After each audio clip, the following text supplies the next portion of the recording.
মতামতের অমিল থাকার পরেও, ভাবনা চিন্তার ভেদাভেদ থাকার পরেও আমি যার সাথে সেই সব বিষয়ে সুস্থভাবে আলোচনা করতে পারি, তর্ক করতে পারি, নিজের যুক্তিকে, পছন্দকে বিনা সংকোচে সাজিয়ে তুলতে পারি, সে আমার বড় আরামের জায়গা।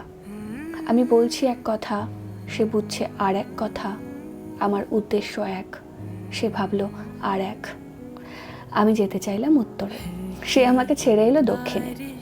এহেন কথোপকথন, এহেন মানুষ, এহেন সঙ্গ আমার কাছে বড় অস্বস্তির। জীবন বড় সহজ হয়ে যায় যদি আমার পাশে কে বসবে সে বিষয়ে আমরা একটু চুজি হয়ে যাই। সেটা ভালোবাসার ক্ষেত্রে হোক, বন্ধুত্বের ক্ষেত্রে হোক বা ক্লোজ সার্কেল। দুটো মানুষের মধ্যে সব মিলে যাবে এমনটা কখনো হয় না, ঠোকাঠুকি হবেই। আমি যদি পাহাড় ভালোবাসি, তুমিও সমুদ্র ভালোবাসতেই পারো। কোনো ছুটিতে আমি তোমার সাথে সমুদ্র স্নানে যাব, কোনো ছুটিতে তুমি আমার সাথে কুয়াশা মেখে নিও।